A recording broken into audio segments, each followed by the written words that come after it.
Estáis viendo, ¿no? ¿Qué es el Evangelio? Bien. Vale. Pues venga, vamos allá. A ver si puedo... Eso es. Vale. ¿De dónde venimos? ¿A dónde vamos? ¿Por qué existimos? ¿Qué pasa cuando morimos? ¿Quiénes somos? Estas son míticas preguntas que se hacen los grandes filósofos, los grandes pensadores, la gran gente que descubre cosas a lo largo de nuestra historia, pero también se lo hacen la gente más común, que son los niños. Hay una que yo considero que es la más importante, por lo menos cuando somos pequeños, que es, bueno, y cuando somos grandes también, que es responder a la pregunta de quiénes somos, la pregunta de nuestra identidad. Cuando somos niños siempre tenemos a nuestros padres de referencia, o bueno, entiendo que no todos los tenemos, pero la idea es que tengamos gente de referencia, que sea un marco en el que nos podamos mover y podemos ser de la mejor manera posible. Pero hoy en día vivimos como si Dios hubiese muerto, gracias a, entre otros, al querido Nietzsche.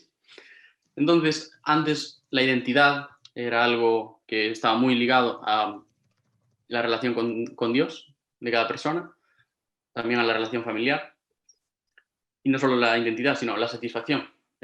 Hoy tenemos que buscarlas en otras cosas, en sexo, el dinero, en el éxito laboral, en sentirnos de cierta manera. Pero con o sin Dios, las preguntas siguen ahí. Cuando digo preguntas, digo la búsqueda de satisfacción, las necesidades que tenemos, no solo las preguntas teóricas, sino las preguntas más arraigadas a nosotros, ¿no? Que nos parecen más importantes. Si queréis verlo así, las preguntas más importantes son las que os quitan el sueño, o las que cuando vais para cama y todo está en silencio, os quedáis rayados pensando en ellas. Esas son las preguntas importantes para vosotros, claro. Entonces, como siguen ahí esas preguntas, siguen la necesidad de respuesta, porque necesitamos algo a lo que aferrarnos, porque ya no está Dios. Y por eso surgen las distintas cosmovisiones. No todas surgen así, pero la mayoría de ellas surgen por una necesidad de respuestas. ¿Qué es una cosmovisión? Vale. Así, de manera fácil, tu cosmovisión es tu manera de ver el mundo y de interpretarlo, de lo que crees que es la realidad. Son como unas gafas a través de las cuales vemos e interpretamos las cosas de cierta manera. Y todos, aunque digas, no, yo no creo nada, bueno, eso también es una cosmovisión, ¿vale? Todos tenemos una cosmovisión o una religión que se pueden encuadrar también dentro de ellas. Y resulta que todas, más o menos, tratan de responder a 4 preguntas básicas. Origen, significado, al moral y al destino. ¿De dónde venimos? ¿Qué es ser humano? ¿Qué significa? ¿La vida tiene un propósito? Moral, ¿cómo debería vivir esta vida? Si es que hay una forma de vivirla.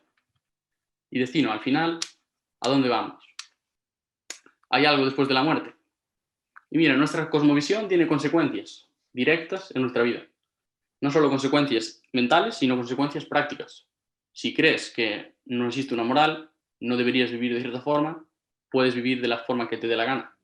No tienes derecho a decirle a alguien que está haciendo algo mal. Simplemente que está viviendo según una moral distinta. Entonces, aunque pueda pareceros muy teórico, es algo que necesitamos ver como teórico, pero teórico práctico, si lo queréis ver así. Es algo que se aplica a nuestra vida, ¿vale?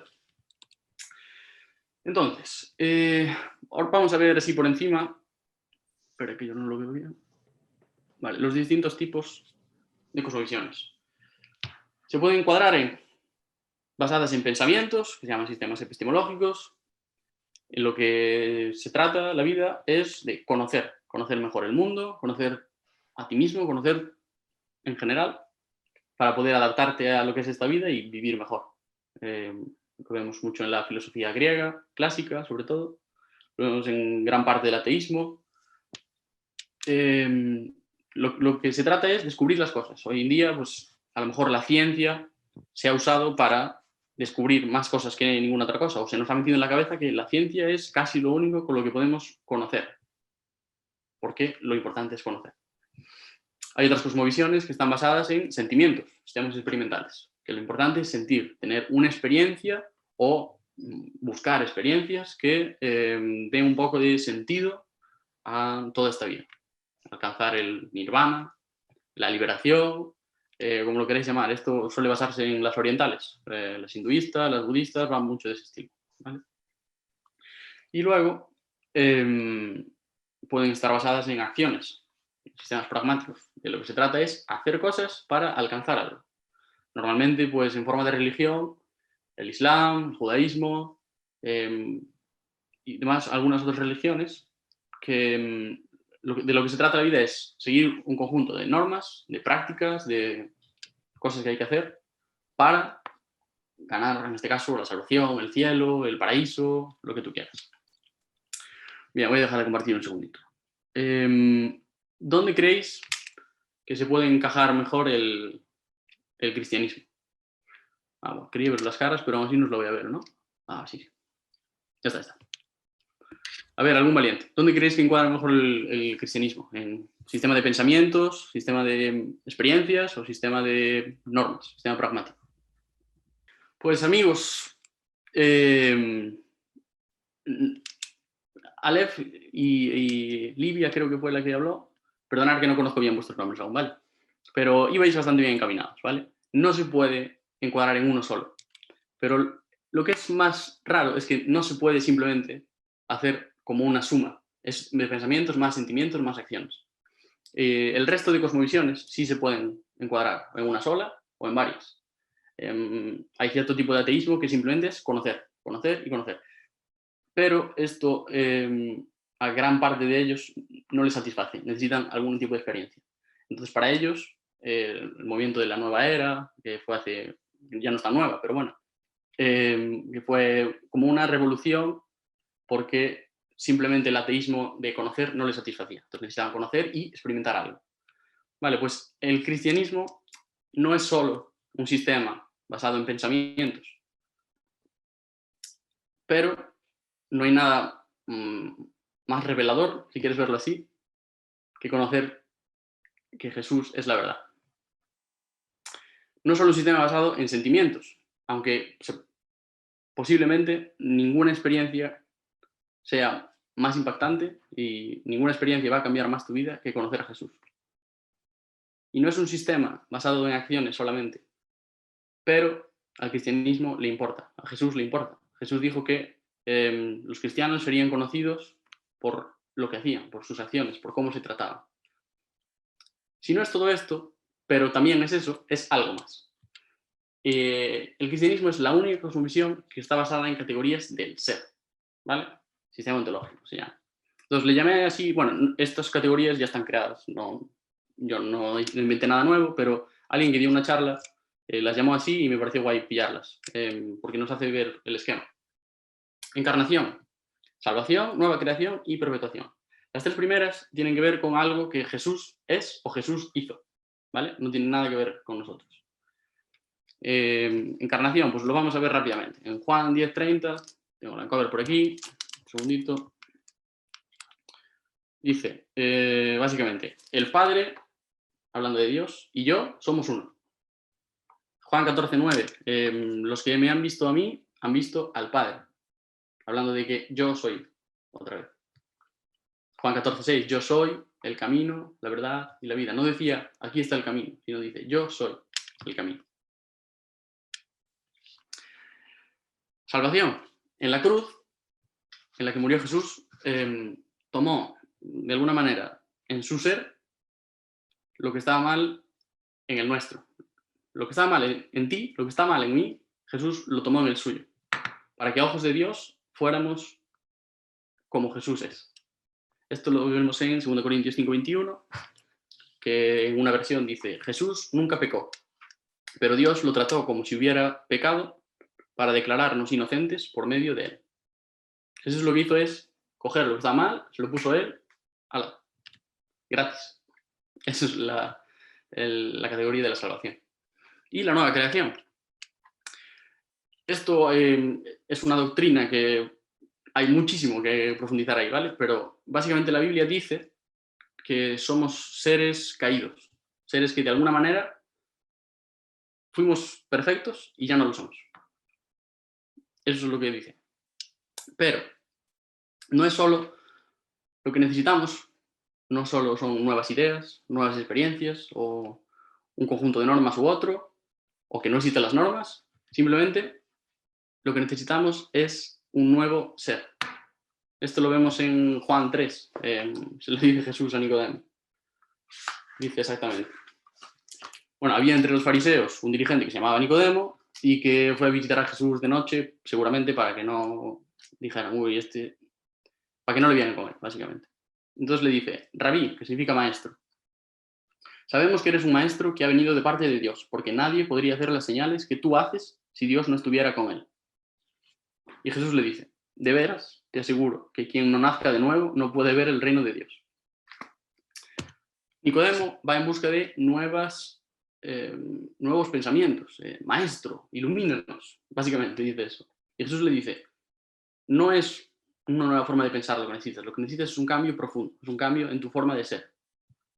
Cuando digo forma de ser no digo la personalidad y tal, que también, digo el ser más profundo. Hay algo mal que necesita ser cambiado, necesitamos nacer de nuevo, como dice Jesús. Y es curioso porque Jesús empieza donde todas las demás cosmovisiones quieren acabar. Las demás cosmovisiones son como un sistema de autoayuda, puedes verlo así. Hay algo que está mal, haz esta serie de cosas, piensa así, experimenta estas cosas, haz este tipo de reglas, normas en tu vida y vas a conseguir ser una nueva persona. Y Jesús te dice, yo te voy a hacer nueva persona, si quieres. Jesús empieza donde todas las demás quieren acabar. Y es que Jesús dice, tomad, aquí empieza la vida. Y eso es lo que nos ofrece Jesús distinto. ¿Vale? Bien, encarnación, salvación, nueva creación y perpetuación. Aquí es donde entramos nosotros. ¿Vale? Los cristianos, dice Pablo en 2 Corintios, que somos cartas vivas. ¿Qué significa? Que nuestras acciones, lo que decimos, incluso cuando expresamos lo que pensamos, esto es lo que la gente lee de alguna manera de nosotros. Y a veces pues, los cambios pueden ser más internos o más externos y hay gente que conocerá simplemente los cambios por conocerte más próximamente. Por ejemplo, mi compañero de piso sabe que del año pasado a este limpio mucho más. Eso es un cambio que solo va a ver mi compañero de piso. Es una tontería de ejemplo, ¿vale? Pero para mí es un esfuerzo grande y él lo sabe. Quizá para otro, dejar un plato en un sitio o en otro sea una tontería. Para mí no lo es, ¿vale? Entonces para mí es un esfuerzo grande. Ese tipo de cosas quizás solo lo vaya a ver mi entorno más cercano. Y es normal. Hay cierto tipo de cosas, las prioridades de cada uno, a qué le dedicamos el tiempo, cómo tratamos a los demás cuando nadie nos está viendo. Ese tipo de cosas también hace que seamos cartas vivas. Y hay una frase que me gusta mucho que está ahí, de Francisco de Asís, que dice, predica el Evangelio en todo momento y cuando sea necesario, hazlo con palabras. Y me parece que expresa súper bien y creo que está un poco conectado con lo que decía Chus, ¿no? Bien, la perpetuación es la misión de la Iglesia. Puse ese lema así en verde porque es el lema de mi iglesia, que es transformados para transformar. Y creo que es básicamente de lo que trata.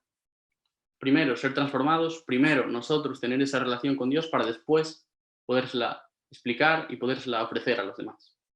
Y poder transformar el ser. Ahora, esa transformación no es algo que yo haga, ni ninguno de nosotros podamos hacer, sino que es algo que Dios hace a través del Espíritu Santo. Pero sí que podemos ser canales. Digamos, para verlo así, podemos echarle un cable al Espíritu Santo para que lo pueda hacer a través de nosotros.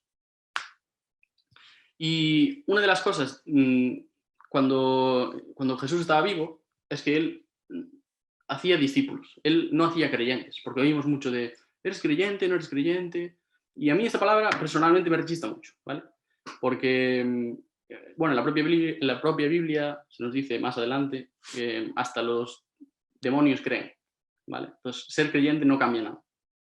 Lo que cambia es ser discípulo. Y discípulo, en esa época, quizá no significara lo mismo como lo podríamos entender hoy. Discípulo era alguien que seguía al maestro no solo en seguirle por la calle, que también iba prácticamente a todos lados con él, sino seguirle en la manera de hacer las cosas. Veía cómo hacía las cosas y él las hacía después, repetía lo que el maestro le enseñaba. No solo con Jesús, discípulo de Platón, o hacía lo que haría Platón. Iba por donde iba Platón, seguramente le preguntaría a la gente un montón de cosas incómodas, porque eso es lo que hacía Platón. Entonces, como él era un discípulo, hacía lo mismo. Nosotros estamos llamados a ser discípulos de Jesús, a hacer lo mismo que Jesús. Y también se nos dice, de otra forma, que, bueno, una de las cosas que Jesús le decía a los discípulos es que serían sus testigos, que de alguna manera le contarían a los demás cosas que ellos mismos vieron, cosas que tocaron, cosas que ellos vivieron. Y esto es también algo para nosotros. Obviamente, bueno, si alguien vio a Jesús físicamente, increíble. Pero la mayoría de nosotros supongo que no habremos visto a Jesús físicamente. Pero sí somos testigos, primero, de lo que la historia nos dice, que es algo totalmente válido. Esto lo veremos más adelante. Pero segundo y más importante, a la hora de evangelizar, lo que Jesús hizo en nosotros o en vidas cercanas, lo que Jesús hizo en tu padre, el milagro que sabes que hizo en tal persona, cómo te cambió la forma de ver a las personas. Hay muchas cosas que en nuestra vida más práctica, conocer a Dios y tener una relación con el Espíritu Santo nos va a cambiar. ¿Vale? Y ser testigos de Jesús al final es evangelizar. Vale, ahí es un poco cursi, pero el megáfono es evangelizar, es hablar de Jesús directamente. Entonces, tenemos estas 4 cosas. Encarnación, encarnación, salvación, nueva creación y perpetuación. Pero, ¿qué es en sí el Evangelio? Eso es en lo que se basa. ¿Pero qué es? Pues mira, estáis cansados de escuchar esto, pero el Evangelio es una noticia. Significa literalmente buena noticia o buenas noticias en griego. Y es la noticia de que nosotros no podíamos alcanzar a Dios, pero Dios vino a nuestro encuentro y Dios nos dio lo necesario para poder estar con Él. Ahora, todas las noticias, ya sean noticias reales o noticias falsas, te las puedes creer o no te las puedes creer. Vale, entonces esta vamos a asumir que es una noticia real e histórica. Vamos a asumirlo. Si no me crees, luego podemos hablar sobre esto. Pero vamos a asumir que es una noticia real e histórica. Si te la crees, vives de una forma. Si no te la crees, vas a vivir de otra. Mirar el ejemplo, por ejemplo, con el COVID. En febrero, si encendías la televisión, prácticamente todas las televisiones se reían del COVID. Esto no mata ni un no sé cuántos %, esto es un cachondeo, la gente tosiéndose. A ver, ven aquí, tóseme en la cara. Esto lo vi yo, en 4, por si lo queréis. Luego, si queréis, os mando el vídeo. Tóseme en la cara que no va a pasar nada, que es del COVID, mata menos que una gripe común. 3 meses más tarde, esos mismos nos están dando lecciones a nosotros de irresponsables, mirar que el COVID es no sé qué. Vale, ¿qué pasó ahí? Pasaron de no creerse una noticia a creérsela. Cambió por completo su realidad. En vez de tósenme en la cara, nos estaban diciendo, cuidado, no vayáis a tales sitios, no os aglomeréis, no hagáis estas cosas. Esto desde... Bueno, da igual. No me quiero meter quién lo hizo. Pero esto era en las televisiones, ¿vale? Y muchos políticos también, muchos de nosotros, yo no me creía que el COVID... ¿Quién se creía que el COVID iba a llegar a lo que llega ahora? Una noticia cambia la forma de entender la realidad. Y la forma... Perdón que no veo. La forma de vivir, vale. Nos hace entender nuestro propósito en el mundo, quién es Dios, quién es Jesús y quiénes somos nosotros. C.S. Lewis, un escritor que luego se convirtió al cristianismo, dijo, creo en el cristianismo, en este caso podríamos decir, creo en el Evangelio, así como creo que el sol ha salido, no solo porque lo veo, sino porque gracias a que lo veo, puedo ver todo lo demás. Ahora, ¿por qué es importante entender esto? ¿Por qué es importante saber en qué se basa el Evangelio, qué es el Evangelio y en qué se basan las demás cosmovisiones? Pues porque nuestra misión, como dijimos antes, es ser discípulos de Jesús, es perpetuar el mensaje de Jesús. Y esto lo vemos en Mateo, la gran comisión, id y hacer discípulos. No es ir y hacer charlas, ni ir y hacer debates, ni ir y hacer creyentes, ¿vale? Es ir y hacer discípulos. No solo gente que piense como yo, ni solo gente que haga las cosas, sino gente que sea como yo. Eso es la perpetuación y es la misión de la Iglesia. Entonces, una de las cosas importantes es saber todo esto que acabamos de explicar. Por cierto, si tenéis alguna pregunta, que luego habrá un tiempo de preguntas, podéis ponerla ahora por el chat y luego las responderé, ¿vale? O luego las podéis hacer y no hay problema. Ahora, ¿por qué es importante entender esto para evangelizar? Pues una de las cosas que veréis en muchos, si no en la gran mayoría, de los cursos de evangelización o de apologética o de tal, es que no respondemos solo a las preguntas, respondemos a las personas. Puede parecer una tontería, pero esta frase, a mí personalmente, por ejemplo, me cambió muchísimo la forma de enfocar las conversaciones. Lo primero debe ser ponerte en el lugar de esa persona. ¿Dónde está esa persona? ¿Qué cree? ¿Qué no cree? ¿Qué prejuicios tiene? ¿Qué malas experiencias tuvo? ¿Qué le pasó de pequeño con la iglesia, con su padre, con lo que sea?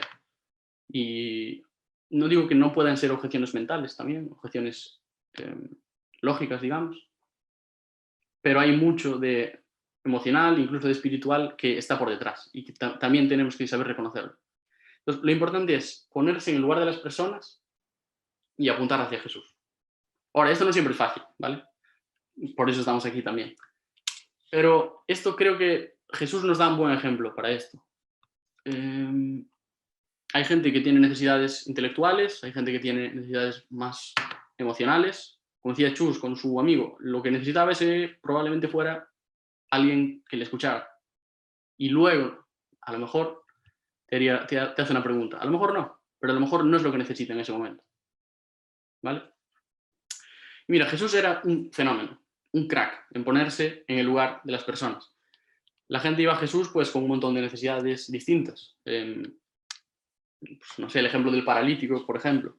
Viene desde no sé dónde porque oye que hay un chaval, no sé cuántos años tendría Jesús por esa época, que se comenta que podía sanar a las personas y que de hecho las estaba sanando. Entonces es un tío paralítico, lleva toda la vida probablemente sin ser, o sea, siendo un paria en la sociedad, porque en esa sociedad siendo paralítico no eras nada, o eras peor que nada, eras una molestia para la sociedad e incluso una ofensa para tu familia. Vale, pues llega donde está Jesús y va Jesús, lo ve y le dice, tus pecados te son perdonados. Entonces, el tío, yo creo que debió quedar flipado, porque llega, sabe que Jesús sana a la gente y Jesús lo que le dice es que tus pecados te son perdonados. Podríamos usar el meme a lo mejor. ¿Dónde están mis pecados? Que yo los vea. Porque yo lo que estoy viendo es que no tengo piernas y que vengo aquí para que me cures y que me des unas piernas o que, pues no sé, que me des alguna solución. Pero lo que hace Jesús es, tú piensas que tu necesidad más importante, en este caso, es una necesidad física. Pero lo que te estoy diciendo yo es que tienes una necesidad más grande, que es la de reconciliarte con Dios. No es que no le importe la física, de hecho luego le dijo, levántate y anda, y ahí tenemos el testimonio de esta persona. Pero lo más importante, antes de nada, es reconciliarte con Dios. Y mira, la gente, en general, yo creo que entiende el cristianismo como, en España por lo menos, como un sistema de normas represivo y muy anticuado, o un cuento, una esperanza para sentirse mejor. A veces la culpa es nuestra. A veces lo presentamos de manera que parezca que es un sistema de normas represivo y que hay que hacer muchísimas cosas y que es un peñazo y que no hago esto porque mi religión no me deja.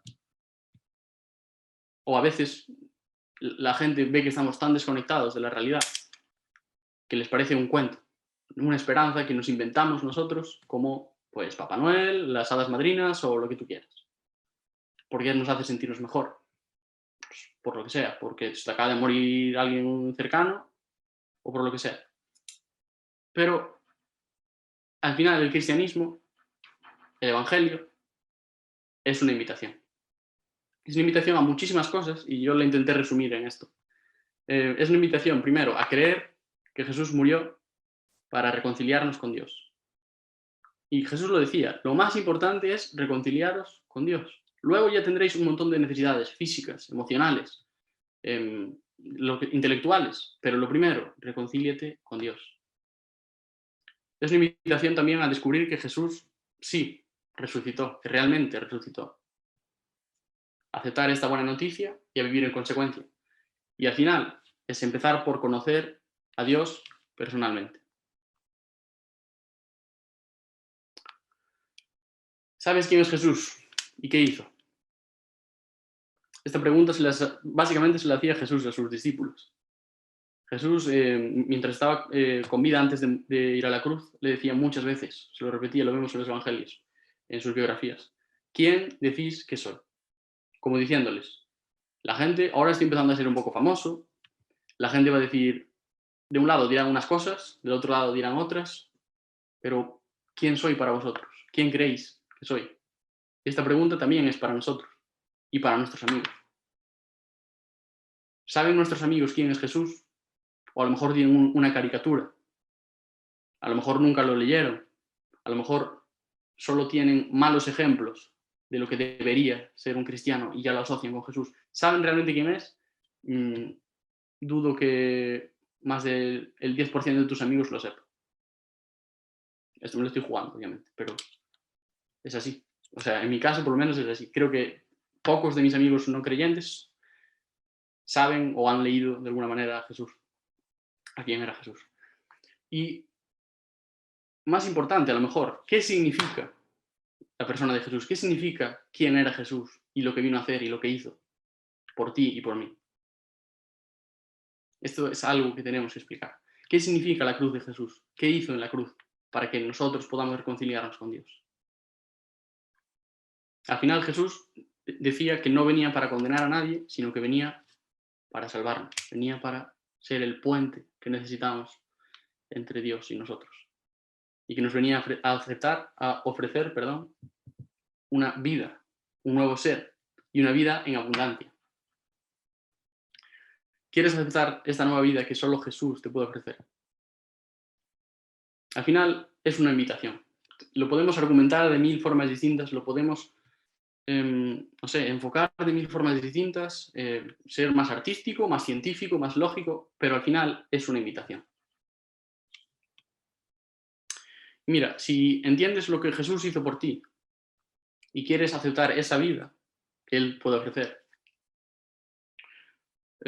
puedes hacerlo ahora mismo, ¿vale? Puedes hacerlo simplemente con 3 palabras. Gracias, perdón y acepto. Jesús, gracias por ofrecerme esta nueva vida que necesito. Gracias por hacer lo que yo no podía hacer y que nadie podía hacer por mí. Perdón por haber pasado de ti, por haberme creído el centro del universo, haberme creído mi propio Dios. Y quiero acepto esta reconciliación contigo, esta nueva vida, nueva relación que tú me ofreces. Amén. Da igual si hiciste esto por primera vez. Si lo hiciste por primera vez, por favor, habla conmigo por privado. Pero si no lo hiciste, esto es algo que deberíamos recordar. Alguien dijo, no sé quién, dijo, la mayor parte del tiempo no necesitamos aprender cosas nuevas, necesitamos recordar cosas que ya sabemos. Y creo que es muy importante para nosotros también. A veces pensamos que tenemos que llevar el evangelio, tenemos que hacer que la gente se convierta. Y es cierto, tenemos. Es un privilegio también, es algo guay, es algo que podemos disfrutar incluso. Pero el mensaje que llevamos, primero, es para nosotros. ¿Cómo le puedes decir a alguien que esto me lo aplico a mí mismo? Porque muchas veces, por desgracia, he tenido que o he tenido que estar en alguna situación en la que tenía que hablar de parte del cristianismo, digámoslo así, o siendo la parte defendiendo el cristianismo, y por dentro estaba hecho polvo. O por dentro estaba, ¿dónde estoy yo? ¿Cómo estará Dios viendo esto cuando llevo pasando de él mucho tiempo? Esta relación es tanto para ellos como para nosotros. Es algo diario y es algo que cuesta. Es algo que es muy básico, pero que cuesta mucho. Y este mensaje que llevamos a la gente de Jesús te acepta tal y como eres, estés donde estés, también es para nosotros. Ahora mismo, en el sitio en donde estés, seas cristiano, no seas cristiano, Jesús acepta, quiere, él mismo lo dice, quiero venir a cenar contigo. Él lo dice así porque en esa época cenar no era simplemente te voy a dar un plato de comida. Cenar era entrar a tu casa. Él dice, estoy en la puerta, llamando a la puerta. Jesús no te obliga. Jesús no le pega un zapatazo a la puerta, entra y dice, a ver, ¿dónde está la comida? Jesús está llamando, pero tú tienes que abrir esa puerta. Y cenar en ese contexto era un poco como aquí en Galicia, yo creo, la sobremesa. Era, o sea, cenar o comer o lo que sea. Era invitar a alguien a formar parte de tu vida, al menos por un tiempo. Era conocer a esa persona, tener una relación con esa persona, compartir algo bueno, que como es la comida, con esa persona. Y eso es lo que Jesús está ofreciendo para todo el mundo. Hay un par de preguntas que creo que nos deberíamos hacer, ya acabo en breves, antes de ir a evangelizar a la gente. Primero, ¿por qué soy cristiano? ¿Qué es lo que hizo que hoy en día sea cristiano? Y segundo, la gente cercana puede notar que somos cristianos. Porque es fácil ir a el país que sea, la comunidad autónoma que sea, ir a unas jornadas y la gente no te conoce, entonces puede ser, ¡buah, la leche! Pero ¿qué pasa cuando vuelves a casa, cuando todo el mundo te conoce? Ahí tienes la misma autoridad, digamos, para hablar sobre Jesús. Si mis compañeros de piso ven que soy un desastre, que paso por alto sus necesidades, que no me importan, que en vez de lavar las cosas por el bien del piso, se las dejo ciscadas por ahí porque no me importan. ¿Con qué autoridad voy a decirles yo, Jesús te ofrece esto? Porque ellos van a ver un cristianismo reflejado en nosotros, en las cartas vivas que somos. Y para acabar, una cita de la Biblia que me gusta mucho y que creo que refleja bastante bien lo que Chus nos decía y lo que quiero que os quedéis. Lo primero es nuestra relación con Dios, porque si eso es lo primero, todo lo demás puede venir después. Pero eso es lo primero y tiene que serlo. Y aunque estemos súper bien, que no tengamos ningún problema, da gracias a Dios por eso. Si tienes algún problema, busca a Dios por eso. Sea lo que sea la situación. Y te estoy hablando a ti, me estoy hablando a mí mismo, porque esto es para todos. Acabo. Lo podemos hacer como una oración, si queréis. Honrad en vuestro corazón a Jesús como Señor. Estad siempre preparados para responder a todo el que os pida razón de la esperanza que hay en vosotros. Pero hacedlo con gentileza y respeto, manteniendo la conciencia limpia. Muchas gracias.